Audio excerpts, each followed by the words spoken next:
News 18 एक अब बड़ा खुलासा करने जा रहा है। जी हां, यह खुलासा चौंका देगा आपको। अंडरवर्ल्ड डॉन दाऊद इब्राहिम को लेकर यहां पर बड़ा खुलासा अब हम करने जा रहे हैं। अंडरवर्ल्ड डॉन दाऊद इब्राहिम को लेकर बड़ी जानकारी न्यूज 18 के पास लगी है। खुफिया दस्तावेजों के हवाले से यह बड़ा खुलासा यहां पर हम करने जा रहे हैं। न्यूज 18 के पास खुफिया रिपोर्ट की कॉपी है। पाकिस्तान में ही बैठा है दाऊद। अपने नेटवर्क को ध्वस्त होता देखकर बौखलाया है दाऊद इब्राहिम।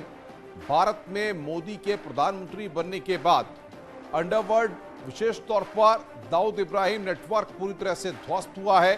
पाकिस्तानी खुफिया एजेंसी ISI ने दाऊद के साथ बैठक की है। बैठक के दौरान दाऊद को अपने नेटवर्क के जरिए भारत में फिर से सक्रिय होने के लिए कहा गया है। खुफिया एजेंसियों ने दाऊद इब्राहिम की बातचीत टेप की थी।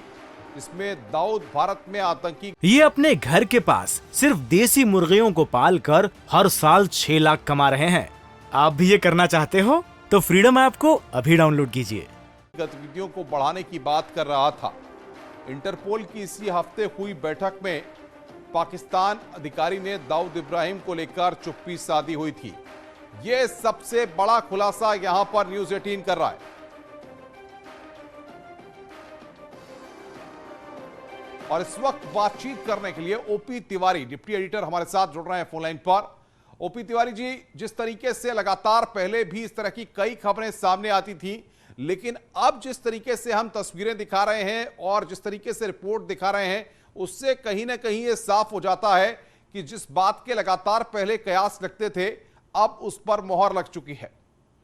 बिल्कुल अनुपम, मैं आपको बता दूं कि पिछले 8 सालों के दौरान प्रधानमंत्री नरेंद्र मोदी के नेतृत्व में डी कंपनी के नेटवर्क को पूरी तरह से ध्वस्त कर दिया गया था और ये लगभग अब खात्मे के कगार पर था। लेकिन पाकिस्तानी खुफिया एजेंसी पंजाब में जिस तरह के आतंकवादी और आपराधिक गठजोड़ हुआ, उसको वो अपना सफल प्रयोग दाऊद के नेटवर्क को एक बार फिर से जिंदा करना चाहती है, जिससे दाऊद के नेटवर्क के जरिए वो अपने हितों को अंजाम दे सके।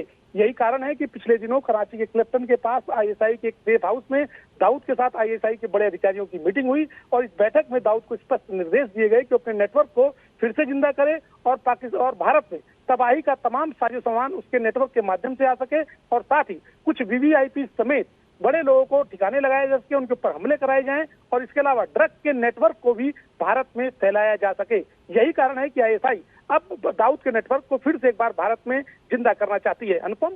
ओपी तिवारी जी, लेकिन पाकिस्तान का झूठ जिस तरीके से बेनकाब हो रहा है और जिस तरीके से मॉड्यूल बनाने की बात हो रही है, या फिर खुफिया दस्तावेजों से अब जो चीजें साफ होती दिख रही हैं, भारत को या NIA को या तमाम जो एजेंसियां हैं, उनको कहीं ना कहीं अपना घेरा और मजबूत करना होगा।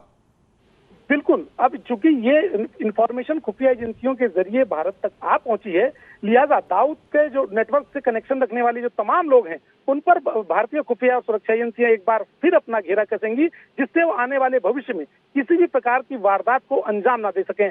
दूसरी सबसे बड़ी अहम बात ये कि भारत इस मुद्दे को एक बार फिर अपने मजबूत साक्ष्यों और खुफिया रिपोर्टों के आधार पर अंतर्राष्ट्रीय मंच पर साझा करेगा, जहां पर पाकिस्तान के सफेद झूठ को बेनकाब किया जाएगा कि दाऊद पाकिस्तान में मौजूद नहीं है। क्या माना जाए ओपी तिवारी जी, जिस तरीके से पिछले 2-3 सालों में हम देखें, चाहे उत्तर प्रदेश को देखें, चाहे बाकी राज्यों में देखें, जिस तरीके से केंद्र सरकार ने कोऑर्डिनेशन पॉलिसी की है, तमाम राज्यों में जो इन्वेस्टिगेटिव एजेंसीज हैं या फिर खुफिया इकाइयां हैं, उनका जो कोऑर्डिनेशन है, उसके चलते ये आतंकी, ये लोग अपने मंसूबों में कामयाब नहीं हो पा रहे हैं और जो भी प्लानिंग करते हैं उससे पहले ही धरपकड़ में गिरफ्तार कर लिए जाते हैं। इससे कहीं ना कहीं एक डर और एक भय भी इनमें पैदा हो रहा है। बिल्कुल, देखिए, मैं आपको बता दूं कि केंद्रीय गृह मंत्री अमित शाह ने स्पष्ट तौर पर यह निर्देश दे रखा है खुफिया और सुरक्षा एजेंसियों को कि किसी भी हालत में अपराधी और आतंकवादी जो गठजोड़ है, उसे पूरी तरह से नेस्तनाबूद कर दिया जाए। और इसके लिए केंद्रीय गृह मंत्री अमित शाह जी द्वारा जितनी भी प्रकार की सुविधाएं और मदद है, वो राज्यों को मुहैया करा रहे हैं। यही कारण है कि लगातार खुफिया एजेंसियां इन लोगों के नेटवर्क को बेनकाब कर रही हैं और सुरक्षा एजेंसियां लगातार इन लोगों को एलिमिनेट कर रही हैं। अनुपम, बहुत बहुत शुक्रिया ओपी तिवारी जी हमारे साथ जुड़ने के लिए और बातचीत करने के लिए। ओपी तिवारी जी विस्तार से तमाम चीजों को यहां पर बता रहे थे।